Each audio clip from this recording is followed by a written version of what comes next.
नमस्कार दोस्तों, mixed education में आपका स्वागत है। मेरा नाम है अभिषेक कुमार और आज हम लोग मिलिट्री फोर्सेस के बारे में जानेंगे।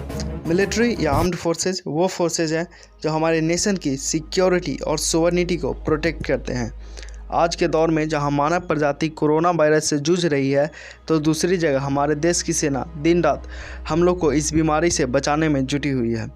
अभी हम लोग बहुत सारे फोर्सेज को सड़क पर गार्डिंग करते हुए देखते होंगे, तो आप में से बहुत सारे लोग ऐसे होंगे जिन्हें मिलिट्री या पैरामिलिट्री फोर्सेज में डिफरेंस नहीं पता होगा।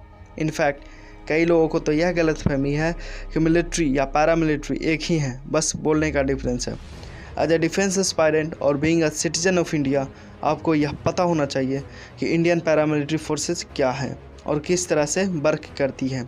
पैरामिलिट्री ऑफ फोर्सेज और मिलिट्री फोर्सेज में क्या डिफरेंस है, तो इन सभी को हम आज की इस वीडियो में डिटेल में डिस्कस करने वाले हैं।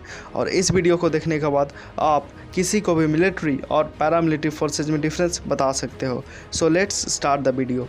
किसी भी कंट्री के लिए उसकी एक्सटर्नल और इंटरनल सिक्योरिटी का स्ट्रॉन्ग होना बहुत इंपॉर्टेंट है। हमारे देश को एक्सटर्नल और इंटरनल थ्रेट से बचाने के लिए मिलिट्री और पैरामिलिट्री फोर्सेस बनाई गई है। हम इंडियन सिक्योरिटी फोर्सेस को 4 पार्ट में डिवाइड कर सकते हैं। फर्स्ट पार्ट है इंडियन आर्म्ड फोर्सेस, जिसे हम मिलिट्री या डिफेंस फोर्स भी कहते हैं। सेकंड है CAPF यानी central armed police force. Third है पैरामिलिट्री फोर्स और फोर्थ है Indian and state police force. आज हम फर्स्ट 3 कैटेगरी की बात करेंगे। सबसे पहले बात करते हैं इंडियन मिलिट्री फोर्स की या डिफेंस फोर्स की। तो इस ऑर्गेनाइजेशन को एक्सटर्नल थ्रेट से डील करने के लिए बनाया गया है। वार टाइम में इंडियन डिफेंस फोर्स ही एक्टिवली पार्टिसिपेट करती है। इंडियन आर्म्ड फोर्सेज में 3 मेन सर्विसेज इंक्लूडेड हैं, that is Indian army, Indian navy and Indian air force. अब बारी है CAPF की, जिसका फुल फॉर्म है central armed police force. CAPF ministry of defence force के अंतर्गत आते हैं। वैसे तो यह इंटरनल सिक्योरिटी में काम आते हैं, परंतु यह वार टाइम में डिफेंस फोर्सेज का साथ दे सकते हैं। CAPF में CRPF, BSF, ITBP, SSB and CISF included है। CRPF का काम है इंटरनल सिक्योरिटीज़ ड्यूटीज़ करना और साथ ही नक्सल एक्टिविटीज़ को रोकना।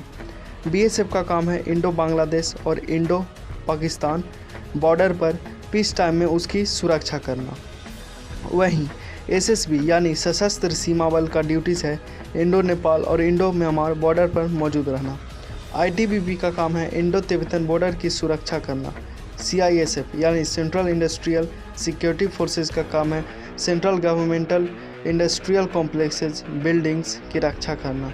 अब बात करते हैं पैरामिलिट्री फोर्सेस की।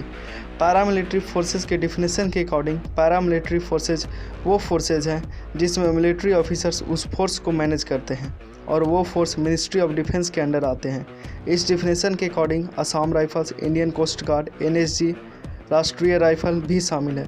तो आज की इस वीडियो को मैं समराइज करने जा रहा हूँ।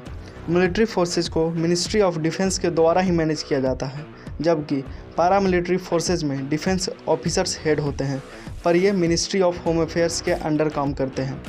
तो मैं आशा करता हूँ कि अब आपको मिलिट्री, पैरामिलिट्री और CAPF में डिफरेंस पता चल गया होगा। अगर फिर भी कोई क्वेरीज है तो आप कमेंट बॉक्स में पूछ सकते हैं। If you like this video, please like, subscribe and press the bell icon for getting instant notifications. तब तक के लिए इंकलाब जिंदाबाद, भारत माता की जय।